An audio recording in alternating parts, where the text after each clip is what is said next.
Sveiki visiem! Šodien tātad mūsu tēma būs par limfātisko sistēmu.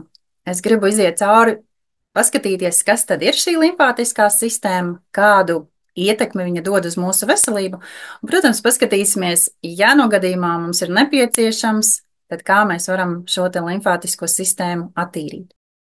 Un pirmais, ar ko es gribu sākt, tas paskatīties, kādas tad ir pazīmes, kas liecina par to, ka mums limfātiskā sistēma ir pārslogota vai ir piesārņota. Un, protams, ka mums katrai lietai ir saucamās signāla lampiņas, jeb šie te simptomi. Un viens no pirmajiem patiešām ir hronisks nogurums. Mēs nedaudz vēlāk iziesim cauri, kā tad limfātiskā sistēma strādā, un tu ieraudzīsi visu šo te secīgumu, kurā mirklī tad tas rodās. Kāpēc tad mums ir šis te hroniskais nogurums? Kā tad piesārņota limfa rada mums šo te hronisko nogurumu? Tāpat tās arī biežas saslimšanas. Limfa atbild par mūsu imūnsistēmu, un šīs biežās saslimšanas patiešām nozīmē to, ka mums ir piesārņota limfa un mums ir ļoti zema imunitāte. Nākošais ir aizliegts deguns, vai kad mēs ēdot vai dzērot, piemēram, karstu zupu vai karstu dzērienu, ka mums tek deguns, vai no rīta, ka mums ir jāizšņauc deguns, ka deguns ir pilns un aizlikts, tas jau liecina par to, ka ir noslogota limfātiskā sistēma. Tāpat tās arī tūskas un šķidruma aiztura. Ādas problēmas. Limfa vispār ir tāda sistēma, par kuru mēs daudz nerunājam, un nemaz nerunājot par to, ka mūsu mediķi par to nestāsta, arī mēs nesaistam sistēmas pārslodzi ar ādas problēmām, piemēram, kā ar psoriāzi, ar akni. Nākošais ir svara pieaugums vai grūtības zaudēt svaru. Tāpat tās arī sāpes locītavās vai muskuļos, par to arī izrunāsim. Artrīti visi arī ir saistīti ar to, ka limfātiskā sistēma jau ir pārslogota un piesārņota. Galvas sāpes, alerģijas, pārtikas nepanesamība, celulīts, ādas, šie te visi negludumi. Nepatīkamās visas smakas, gan sviedru smaka, gan arī mutes smaka, kas ir dažādas problēmas arī ar elpceļiem, problēmas ar mandelēm. Ja? Bieži tas ir bērniem, kad bērniem ir piepampušas mandeles. Tāpat tās arī izdalījumi no vagīnas. Viss, kas ir ar kaut kādu jau smakošanu, tas viss liecina par to, ka mums ir pārslogota un piesārņota limfa. Un šeit bildītē mēs varam paskatīties, kāda tad ir limfātiskā sistēma. Biežāk mēs redzam bildītes, kur ir asinsrite, ja mēs vairāk varbūt arī skolā iedziļinājāmies par to, kā asinsrite strādā, kā tur sirds muskuļi, kā tur visi vārstuļi, kā pa artērijām iet visas mūsu asinis, kā viņas piegādā barības vielu.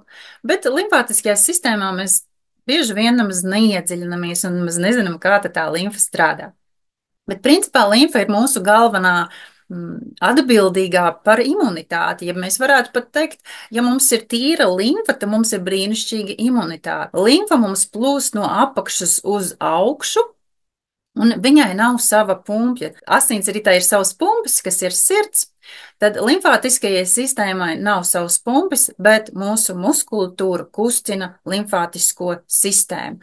Tātad limfai ir šie te vadi un tādi vārstulīši, kuri ar muskuļu kustības darbību palīdz limfu kustināt uz augšu, un tad šie vārstulīši viņu izlaiž šo limfas šķidrumu uz augšu, un tad aiztaisās ciet, lai limfa netecētu atpakaļ. Limfa ir kā tāda kanalizācija, mūsu izvada trubas, un limfa savāc visus starpšūnu šķidrumus. Mūsu starpšūnās tiek izmesti dažādi šķidrumi, un limfa ir tā, kura kā tāda kanalizācijas truba to visu vāc un attīra mūsu organismu. Mūsu galvā nav limfmezgli, bet mūsu galvā ir saucamie limfas ezeri. Un šeit arī bildītā jūs varat redzēt, kur ir limfas šie te kanāli, un šeit ir limfmezgli. Jā, ap ceļiem mums ir limfmezgli, ap cirkšņiem ļoti daudz limfmezgli mūsu zarnu traktā. Un tāpat tās arī iet uz augšu, ja pie mūsu padusēm ir ļoti daudz limfmezgli, kas palīdz mums attīrīties. Un var gadīties, ka cilvēks saka, man asins analīzes ir ļoti labas, bet man veselība ir ļoti slikta, man ir tāds simptoms, šitāds simptoms. Un tas nozīmē to, ka ir piesārņota, ja pārslogota limfa ar dažādām patogēnajām vielām. Jo ko dara mūsu asinsrite? Mūsu asinsrite un gramošanas sistēma ir pirmās tādas lielās darbnīcas, kuras pārstrādā mūsu pārtiku, un ja mēs esam apēduši kaut ko nelabu un kaut ko sintētisku, viņas mēģina no mūsu ķermeņa dabūt ārā. Ja pa zarnu traktu tas nav iespējams dabūt ārā, tad no zarnu trakta ļoti daudz kas nokļūst mūsu asinsritē, un caur asinsriti tāpat tās ķermenis mēģina atbrīvoties no visām toksiskajām vielām, no smagajiem metāliem. Un, ja asinsrite nespēja to izvadīt ārā un attīrīt, viņa izmet visas šīs šlakvielas starpšūnu telpā.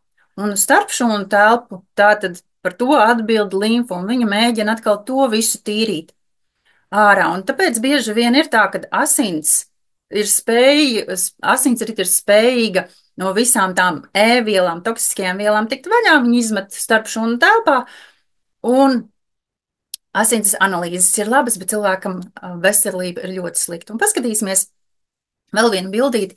Tātad šeit ir ļoti labi redzams, jā, kā tad, protams, mūsu ķermenī tas viss ir mikroskopisks, visi asinsvadiņi ir ļoti, ļoti maziņi, bet šeit mēs varam redzēt, kā šeit asins plūst jau uz leju un pēc tam nāk uz augšu. Limfa savukārt viņu plūst tikai uz augšu. Un šeit var ļoti labi redzēt, kur ir šūniņas, kur ir starp šūnu šī telpa. Un no turienes limfa arī viņai ir šīs atverītas, pa kurām visas šīs toksiskās vielas, kas ir toksīni, baktērijas, sēnes, parazītus, visus nesašķeltos taukus, jā, visu to, ko mūsu zarnu traks, ko akna kuņģis, viss nespēj sašķelt, tas viss tiek izmests starp šūnu telpā, un ar to tālāk cīnās limfātiskā sistēma. Šeit mēs varam redzēt limfmezglu. Ja? Limfmezgla darbojās kā tāds filtrējošais punkts, kā tāds kontrola postenis, kurš skanē visu, kas tur iet cauri. Viņš tātad skanē, vai tur ir toksīni, vai baktērijas, vai sēnītes, vai parazīti, vai šlakvielas, vai nesašķeltie tauki, un mēģina to visu likvidēt. Un šeit mēs varam redzēt, ka šajā limfmezglā ir vairākas ieejas, kādos limfmezglos ir vairākas ieejas, kādos mazāk, skatoties, kur šie limfmezgli ir. Bet vidēji limfā ir ap 10 ieejām un limfmezglā, un no limfmezgla izeja ir tikai viena. Šeit nāk iekšā visas šīs te vielas, un šeit ir kā tāda imunitātes kontroles bāze, kur imūnvielas, kur leikocīti iznīcina visu patogēno. Tas var būt toksīns, tas var būt baktērijas, tās var būt sēnītes, tie var būt parazīti. Viņi tāda cīnās, šeit notiek lielais cīņas lauks. Ja mūsu gramošanas sistēma jau nestrādā labi un mums pietrūkst fermenti un netiek sašķelti tauki, tad ļoti bieži arī šajos limfmezglos pietrūkš šīs fermenta bāzes, lai leukocītiem būtu spēja sašķelt parazītus, sašķelt sēnu un izvadīt viņu ārā. Tāpēc mums ir ļoti jāskatās, vai mēs pietiekoši nodrošinam sevi ar fermentiem, gan ar pārtiku, gan arī, ja šķelšanās process nenotiek labs, tiešām liekam klāt mūsu produktu, kas ir asimilators. Tātad visas tindas tiek iznīcinātas, jeb izvadītas pa tuvāko izvades kanālu, tad, kad jau viņas ir izgājušas caur limfas mezglu, viņas mēģina izmest ārā no organisma. Limfas izvedes ceļiem ir vairāk šie te izvadu kanāli. Ja mums tātad limfa plūst no apakšas uz augšu, šeit ir kontrola punkti, kas ir aiz mūsu ceļiem, ja tie ir limfātiskie šie te mezgli. Un pirmā izvades sistēma ir sievietēm ir vagīna un vīriešiem ir uretra. Tātad mūsu šie te izdalījumi, kas ir no vagīnas, viņi jau ir atkrituma vielas. Bieži vien mēs skatāmies, kas iznāk ārā, un tad mēs cīnāmies jau ar to, tā kā ar sakām. Mēs tur liekam kaut kādas svecītes, mums tur nepatīk, kā tur smako vai kas tur viss notiek. Tāpat tās arī ir menstruācijām. Un tad mēs mēģinām cīnīties ar sakām, bet mums jāsaprot tātad, šīs visas atkrituma vielas nāk jau no mūsu organisma, ja no mūsu citām sistēmām. Un mums ir jātīra tātad šīs te sistēmas. Nākošais mūsu izvada kanāls, tas ir zarnu trakts. No zarnu traktā ir ļoti tāda sarežģīta sistēma, tiešām, kad iedziļinās, tur ir vesela laboratorija, kā tur no asinsrites, kas nāk ārā, kādi šķidrumi, kāda šīs te vielas, un kas atkal sūcās atpakaļ iekšā asinsritē, un kā notiek šī apmaiņa. Tāpat tās arī ir limfātisko sistēmu. Tā ir tāda tik apbrīnojama laboratorija, kā tas viss notiek, bet mūsu zarnu traktā arī ir ļoti daudz šie te limfmezgli, caur kuriem notiek gan cīņa ar parazītiem, ar baktērijām, ar vienšūņiem, ar visām toksiskajām vielām, caur ko katra šī sistēma mēģina uzturēt mūsu dzīvību. Nākošais izvadu kanāls ir mūsu sviedru dziedzera, tās ir mūsu padusas. Caur to ļoti bieži mēs jūtam, kas nāk ārā. Tāpat tās kā vēdrā mums visi šie te limfmezgli mēģina viņus izvadīt caur zarnu traktu, viņus savākt un stumt ārā caur izvadu sistēmām. Tāpat tās, kad viņi uznāk jau augšā šeit uz mūsu padusēm, caur padusēm mēģina visas saucamās indas mest ārā. Bet kas mums jau parasti nepatīk? Mēs gribam, lai mūsu visi attīrīšanās procesi notiek kā tādi skaisti patīkami gaisa burbuļi, un tad, kad tas nāk viss ārā, mums nepatīk. Un mēs caur savu neapzinātību sadaram savu ļoti lielu skādi. Noteikti jau tu zini par šiem te dezodorantiem, ja?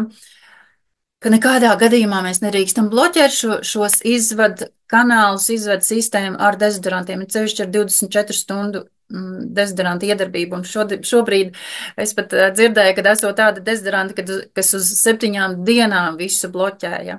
Nedomājieties, ja mūsu organisms cīnās ar to, lai mūsu visas indas, patiešām indas, kas ir visas ēvielas, tāpat tās arī parazītu atliekas tagad dabūt no mūsu organisma ārā, mēs aiztaisam visas trubas ciet, lai nekas nenāk ārā, jo mums nepatīk, kā tur smako, mums nepatīk, kā tas sajūtās.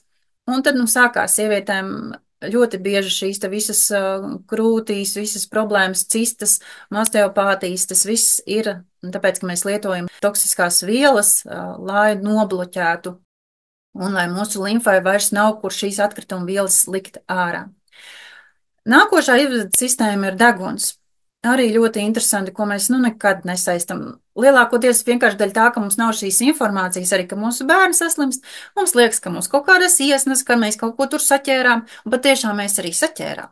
Jo mēs saķērām kaut kādu parazītu, kaut kādu baktēriju, mūsu limfātiskā sistēma to izfiltrē. Viņš skatās, ka tas ir toksisks, ka to jādabū ārā no ķermeņa, un viņa met ārā par tuvāko izvadu sistēmu, un šajā gadījumā tas var būt deguns. No deguna sāk tecēt puņķi, un tie ir nekas cits kā beigta leikocīti vai baktērijas sēnes, ja, vai pat parazītu atliekas, kuras tiek izvadītas ārā caur ķermeni. Bet mēs par cik to tādā asociācijā neredzam, mēs gribam apturēt, lai mums nav iesnas. Mēs sākam dzert visu kaut ko vai pūst degunā, lai apturētu šo te tecēšanu. Bet īstenībā, kas te mums jādara? Mums jāskatās un jāaizdomājas, jāuzdod sev šis jautājums, kas izraisa šīs te iesnas, kas ir tie puņķi, kas ir tās gļotas, kas ir izraisītājs. 5. izvadu ceļš ir mandelas. Ja? Bieži sākas angīnas, piepamst mandelas, ir sevišķi mazākiem bērniem. Un streptokoks vienmēr izvedās caur mandelēm. Bieži vien mandelas sapamst arī no tā, kad ir ļoti liels stress. Manam mazākajam puikam tas ir ļoti izteikti, kad viņš ir vai nu sastresojies vai dusmīgs, viņam piepamst mandelas. Un tas nozīmē, ko tad, kad mēs esam stresā, mūsu imūnsistēma nedarbojas. Visas sistēmas, var teikt, ir tā kā nobloķētas uz izdzīvošanu. Mēs jau to nesaistam par izdzīvošanu, ka mēs tagad šausmīgi izdzīvojam, bet mūsu visa sistēma to uztver tieši tā.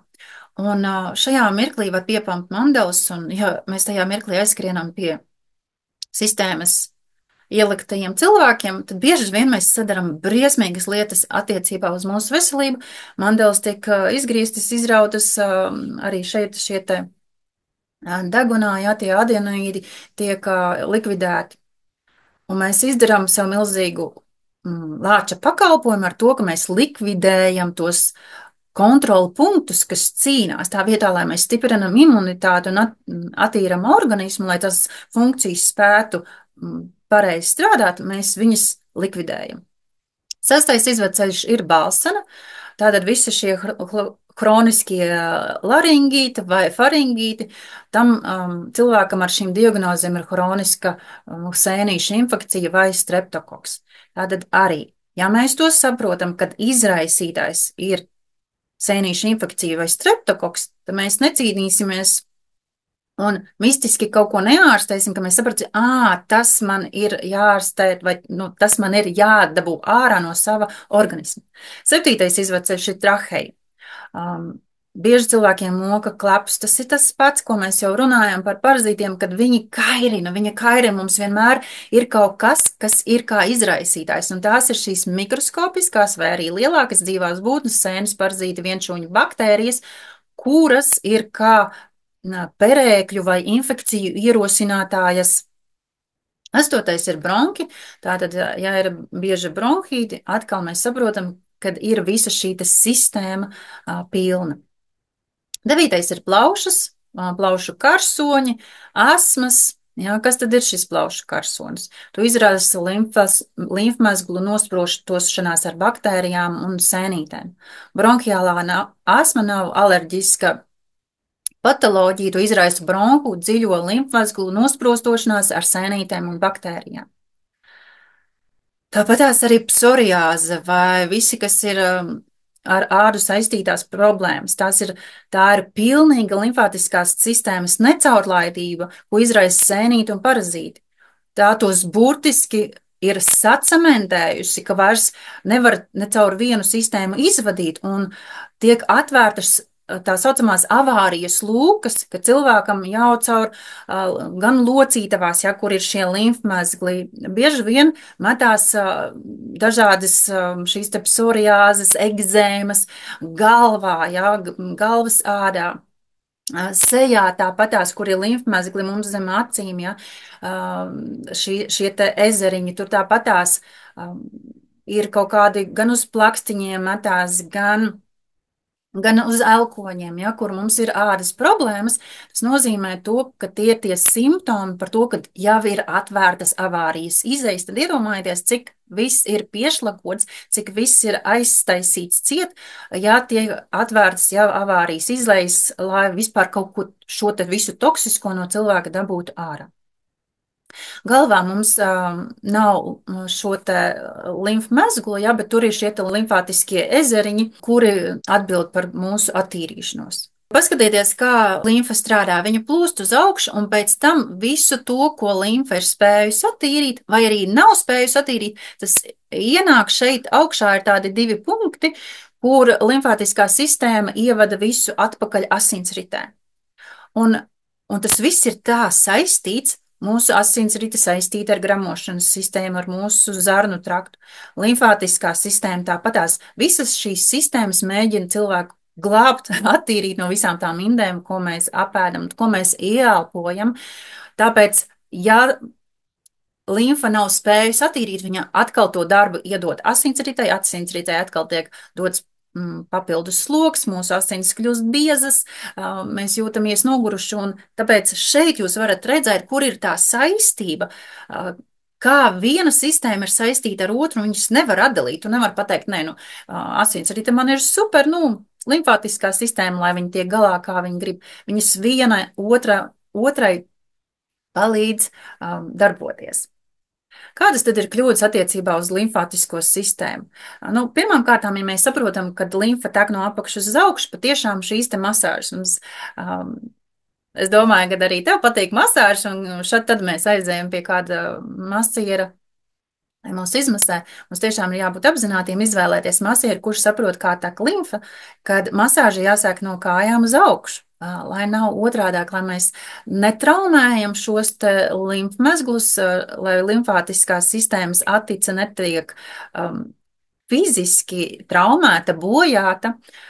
Un arī, ja mēs masējam nepareizi, mūsu pašsajūta pēc masāžas varētu būt pat sliktāka nekā pirms tam. Arī šeit par masāžu runājot, ir ļoti būtiski, ejot uz masāžu vispirms attīrīt sevi no parazītiem, sēnēm, baktērijām, jo ja tas viss ir starpšūnu telpā un ar masāžu tas tiek viss kustināts un vadīts pa ķermeni, tad mēs nu, kā teikt, no tās vienas bāzes, kur ķermenis jau viņus bija noglabājis un iekapsulējis, varbūt mēs viņus sadzenam citās sistēmās. Tāpēc masāžu visforšāk iet darīt tad, kad mēs esam sevi jau nedaudz patīrījuši. Ļoti nepareizi vēl ir sildīt iekaisušus limfmezglus, vai kad, piemēram, ir kaut kas uzpāmpis, mums liekas, ka mums jāpieliek kaut kas silts, tā kā, nu, ar siltumu atvieglot. Bet ja tur jau ir infekcijas, ja tur jau ir šajos limfmezglos ir sakrājušies nepārstrādātas kaut kādas parazītu atliekas vai sēnes, vai kad šis limfmezgls jau netiek galā ar to šķelšanu un izvadīšanu, tad mums nevajag sildīt, jo mēs zinām, tad, kad silts visiem parazītiem, sēnēm, baktērijām patīk tajās vietās arvien vairāk vairoties. Nākošais ir mazkustīgums, ja ko mēs darām pret limfātisko sistēmu. Ja mēs saprotam, ka mūsu limfu kustina kustība, tad mums ir jāskatās, kur mēs varam arī paši pakustēties. Un šeit ir patiešām nevajag pārspīlēt. Limfai patīk maigas kustības, vieglas kustības, pastaigas, kaut vai uz dīvāna sēžam, pakustinam kājas, izvingrinam pēdas, palokamies, pakustamies. Grupā ir daudz šie te iedvesmas vingrošana, ja kur tu vari izkustēties. Un pēdējais, protams, ir bloķēt izvadīšanos. Mums nekad nevajag bloķēt izvadīšanos, ja ķermenis grib attīrīties. Tāpatās, ja kaut ko mēs vēmjam ārā, ja ir kaut kāda pēkšņi paķērusies caurē, nevajag to bloķēt. Skatāmies, kā mēs varam palīdzēt stimulēt to attīrīšanos, lai viņa notiek līdz galam.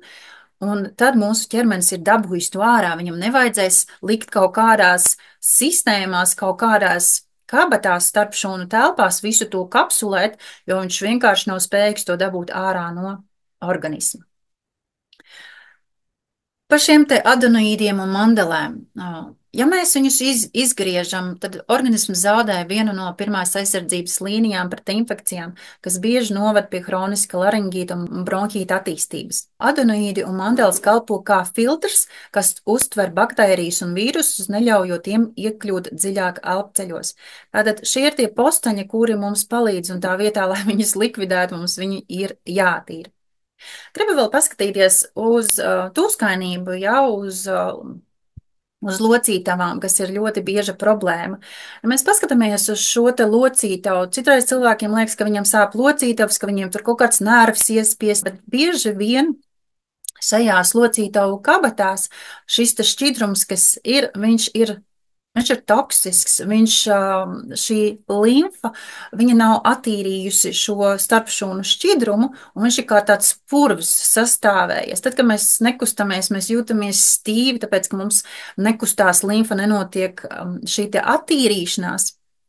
Tāpat tās locītavas, ja tur ir pilns ar sēnēm, baktērijām, parazītiem, tad tas mums ir jātīra. Un mums ir ļoti daudz liecības tiešām par to, ka cilvēks attīra savas locītavas no sēnēm, baktērijām, parazītiem, un viņam beidz sāpēt. Bieži vien arī šīs te pietūkušās sāpīgās locītavas, mēs redzam, ka tiešām šie limfmezgli ir pietūkuši, ka viņi nespēja to visu dabūt ārā. Mums ir tāpēc jāsaprot šis mehānisms, kā tas strādā. Protams, ja cilvēkam jau ir tā ielēsts, ka viņam jau parazīti arī ir noēduši kaut kādu kaulu struktūru skrimšļus, tad ir tas, ka taisa šīs te operācijas un maina locītavas, bet mēs ļoti daudz ko varam izdarīt caur šo apzinātību, ka mēs saprotam, kas, ko izraisa, kas ir patiešām šis te izraisītājs.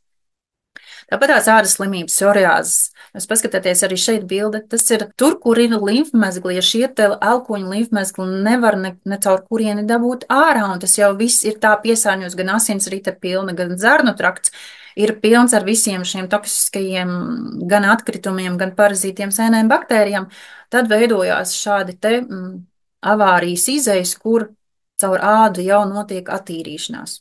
Un arī šajos gadījumos, ja cilvēkam nav apzinātība, ko viņš dara, smērē to ciet, smērē kaut kādus kremus, lai dabūtu šo te nos, jo viņam nepatīk, ka āda ir tāda, bet nelikvidē patiesos cēloņus. Tāpat tas arī mūsu uzpūtušies vēderi. Cevišķi bērnam, ka viņš saka, vēderiņš sāp, tie ir mūsu pietūkušie limfmezgli. Arī tur limfmezgli cīnās ar šajos imūnsistēmas bāzītēs, notiek cīņa, un mums piepūšās vēders tieši no tā, kad ir šie limfmezgli jau pārslogoti. Tūskainības zem acīm tāpatās. Šeit arī tas liecina par to, ka ir problēmas ar nierēm, ka nieres nefiltrē pietiekuši, mums vajadzīgs atbalsts nierēm, bet tas, kā jau mēs zinām, ka tas viss ir saistīts. Ja nieres nefiltrē, tad tas viss aiziet uz limfātisko sistēmu, un arī šeit mums zem acīm visi tie maisiņi, tūskainība veidojās no tā, ka mūsu limfa netiek galā ar mūsu toksiskajām vielām. Ko tad mēs varam darīt, lai mēs atbalstītu mūsu limfu? Viss brīnišķīgākais, protams, ir profilaktiskās limfas attīrīšana. Kā arī, ja mēs esam piedzīvojuši toksisko pārslodzi, ja, kas ir antibiotika lietošana, kur mums noteikti ir jāatjauno zarnu trakta baktēriju bāze. Tāpat tās nedod Dievs, ja cilvēks tiešām ir aizgājis uz ķīmijterapiju, nebija šī informācija par ķermeņa attīrīšanu, ir kaut kādas starošanas, ir kaut kādi rengeni izmeklējumi. Tad mums vajag ne tikai visu ķermeni, bet arī limfu attīrīt. Un, protams, imunitātes stiprināšana, kas ir šūnu uzturs, par to mums būs atsevišķa nodarbība, kas tad ir mums nepieciešams kā šūnu uzturs, bet pirmais mums tātad ir attīrīšana, tad mēs stiprinam savu organismu. Pareiza masāža, tāpēc arī pirts. Gan pareiza pirts temperatūra no 60 līdz 80 grādiem ir tāds optimālā šī temperatūra, lai cilvēks svīst. Bet šeit arī katram ir jāskatās, ja cilvēkam ir, piemēram, ļoti liels svars un viņš jau svīst pie 50 grādiem, tas arī ir pietiekoši. Jums jāskatās, lai arī mēs nepārslogojam sirdi. Tāpēc šeit katram ir tomēr jāslēdz tā sava apzinātība, un mēs nevaram iekļauties vidējos rādītājos, bet vidējās temperatūras pirtī ir no 60 līdz 80 grādiem. Bet skatāmies, ja mēs svīstam, tad arī šī temperatūra ir laba. Tāpat arī pirtī, ja mēs speramies, arī ņemam vērā limfātiskās sistēmas tecēšanas virzienu, mēs spēramies, lai cilvēku no kājām uz galvu, jā, lai mēs pareizi stimulējam šo te limfas atteci. Fiziskās aktivitātes. Ļoti nozīmīgs elements mūsu limfātiskās sistēmas atbalstam un mūsu organismu attīrīšanai.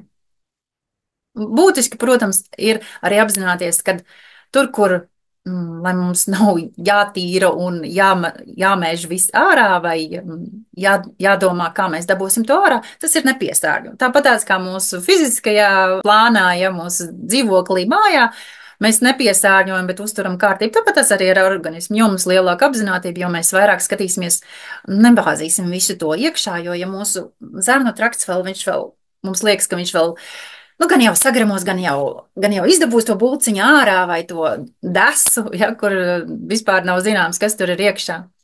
Nepiesārņot. Tiešām domāt, ko mēs ēdam, domāt arī, ko mēs no medikamentiem lietojam, apzinātāk izvērtēt arī visu to, ko mums iesaka it kā certificētie profesionāļi. Tāpat tās arī visi šie GMO produkti, ja skatīties, tomēr palasīt sastāvu un skatīties, ko mēs ēdam. Būtiska nozīme, protams, ir stresa menedžmentam. Kā mēs arī citās lekcijās esam minējuši, ka stress bloķē imūnsistēmu. Stresa laikā nestrādā imūnšūnas. Tas mums ļoti ir jāskatās, cik mēs jūtam, ka mēs krītam stresā, ka mēs sabiezinam savā galvā situācijas, kur mēs neadekvāti uztveram realitāti, no kura cieš mūsu pašu veselība. Korāla klubam ir brīnišķīgi izstrādāta šī te koncepcija, kā mēs varam attīrīt organismu. Bet šeit man gribās atkal minēt to apzinātību, jo bieži vien mēs ar savu tādu bērnišķīgo interesi, es darīšu savai veselībai labāk, mēs izējam kādus soļus tajā mirklī, ka mums rodās vai nu mazliet nepatīkamāk, vai nu tiešām mūsu organisms ir spējīgs beidzot kaut ko dabūt ārā, vai viņš cīnās, ļoti tiešām cīnās ar sainēm, baktērijām, parazītiem, ko mēs pamaz novērtējam, cik tas ir nopietni. Un mēs kādā mirklī varam nomest un mēs līdz tai limfai netikt. Bet tiešām apzināti ieskatīties, izvērtēt, saprast, kāpēc mēs limfu tīram pēdējo. Jo ja mūsu zarnu traktā vai mūsu asinsritē vēl no starpšūnu telpas iet šie lielie atkritumi, kas ir baktērijas, parazīti, sēnes, tad mums nav jēga sākt tīrīt limfu, pat ja tu apzinies, ka tev smird sviedri vai smako mute, vai ir psoriāzes vai kaut kādas ādas problēmas. Mums jāsāk tīrīt pakāpeniski. Tāpat kā mēs māju tīram, mums ir apzināta stratēģija, ar ko mēs sākam.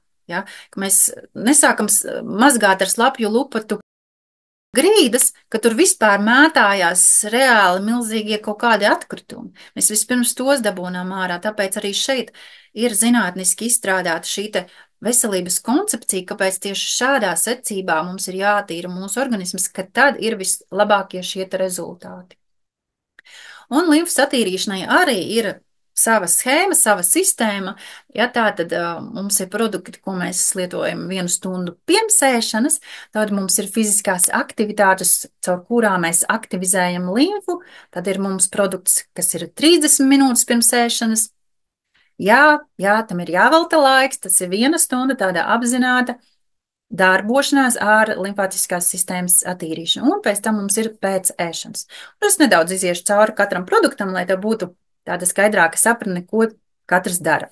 Tātad lakrices sakne atbalsta imūnsistēmu, palīdz organismam cīnīties ar infekcijām, mazina iekaisumu un veicina veselīgu ādu, uzlabo gramošanu un atvieglo kuņģa darbību, palīdz gastrīta, kuņģa un 12 pirkstu zarnu čūlas gadījumā, palīdz mazināt stresu un uzlabot garstāvokli, veicina detoksikāciju, palīdz izvadīt toksīnus no ķermeņa, elpošanas ceļu slimībām, kā bronhītiem, klapiem, visām pneimonijām, palīdz risināt hroniskas aknu un žultspūšļa slimības.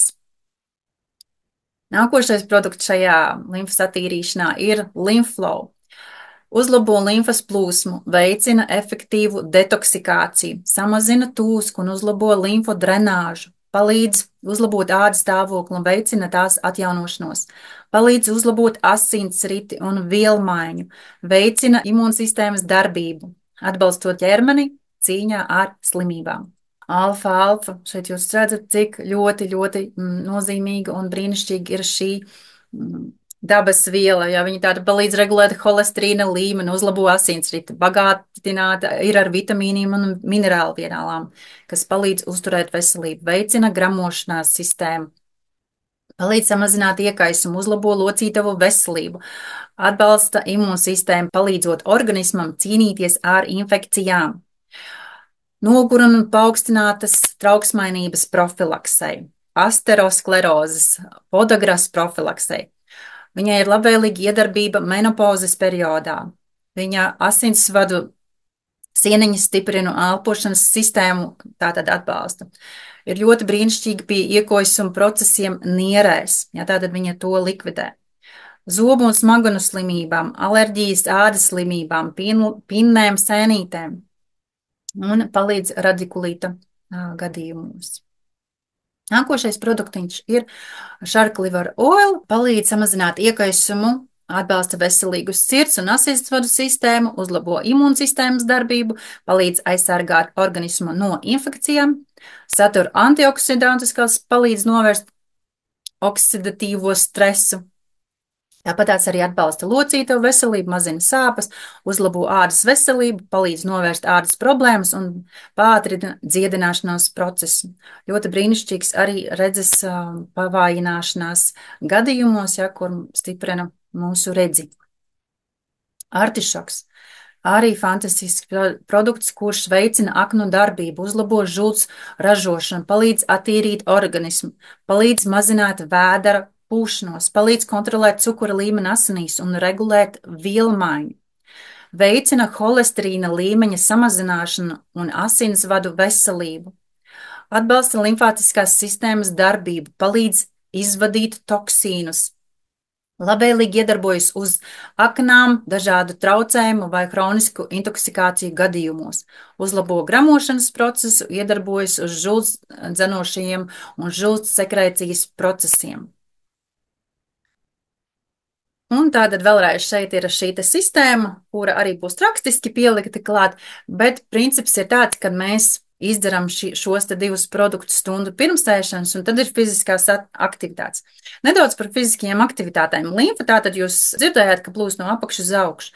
Limfai patīk dažādas lēkājošās kustības. Vai nu, kad mēs ejam, mēs tilājamies uz augšu, uz leju, vai skriešana, vai tāpat tās vienkārši no rīta nedaudz tā kā pacelties uz pirksgaliem, lai notiek lēkājošā sajūta, ka ķermenis kustās uz augšu, uz leju. Tāpat tās visas rotācija kustības, vai arī guļus, kad mēs ceļam kājas uz augšu, mēs arī izkustinam limfu. Tātad, jebkuras kustības, kas ir, kur mēs aktivizējam mūsu muskuļu darbību, vai kur ir kustība uz augšu, uz leju. Cevišķi, ja tev ir 5-10 minūtes, kur tu aktivizē, kur tev nav tāds vingrojumu komplekss, bet tev ir 5 minūtes, kur aktivizēt šo limfu, arī 5 minūtēs tu vari to izdarīt, tad vajag palēkāt, pasūļot, pacelāties uz pirkstgaliem, izdarīt rotācijas kustības, kur mēs iekustinām limfu. Un tad ir 30 minūtes pirms ēšanas, ja pēc vingrošanas mēs iedzeram alfa-alfa, un attiecīgi pēc ēšanas mēs vienu kapsulu 2 reizes dienā shark liver oil un 2 kapsulas 2 reizes dienā artišoku. Šādā te veidā mēs veicam limfas attīrīšanu. Limfas attīrīšanu mēs varam darīt kopā ar kolovadu. Jau kolovades laikā sāk limfas attīrīšanu. Šeit katram jāskatās pēc finansiālās iespējas. Ja tu vari abus divus, tad tu vari abus divus. Ja ne, tad tu izēj vispirms kolovadu un pēc tam veic limfātisko attīrīšanu. Pie limfātiskās attīrīšanas var pielikt klāt arī aknas stimulējošos produktus, kas ir aknas attīrīšanai, ja palīdzēt arī aknai šajā procesā. Bet, protams, kā vienmēr atgādināšu, ka tev ir savs veselības konsultants un tev ir savs īpašs organisms. Vienmēr konsultējies, ja tev ir kādi jautājumi, kā būtu labāks, savas sajūtas padalies ar to, un tu atradīsi labāko risinājumu. Vēlreiz gribu atgādināt to, ka mums ir jāļauj šiem procesiem notikt ar dabas vielām. Dabas vielas reāli ir vienīgais veids, ar ko mēs varam dziedināt un atjaunot savu organismu.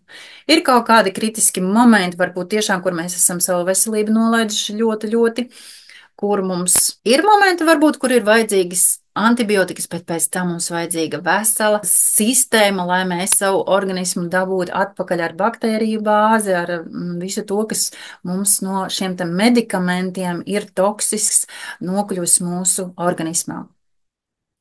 Tāpēc būsim apzināti attīrīsimies, iziesim visus procesus cauri, un ja tu redzi, ka varbūt tev ir 50 vai 60 gadi, un patiešām tu esi neesi savu mājiņu tīrījis, nereizi savus zārnu traktu, savu limfātisko sistēmu neesi tīrījis. Bieži vien ir, kad mums ir jāuzsāk viss šis te cikls no jauna, ja mēs visi savas dzīves garumā neesam tam vispār pievērsuši nekādu uzmanību. Un ar katru šo soli tu redzēsi, ka tev attīrās, ka tev organisms ir pateicīgāks par visu to, ko tu esi viņā ieguldījis iekšā. Jo, ja mēs aiziesim pie mūsu ārstiem, bieži vien viņiem nav tādas bāzes, kur viņi pateikt, jā, tu zini, es esmu izārstējis. Viņi ir ļoti daudzus cilvēkus uzsēdinājuši uz dažādiem preparātiem, tāpat tās gan diabētā, gan ar asinsspiedienu, bet ar dabas vielām mēs varam dziedināt, mēs varam attīrīt, mēs varam savu veselību pacelt pavisam citā gaisotnē. Lai mums visiem izdodas un tiekamies mūsu nākošajās nodarbībās.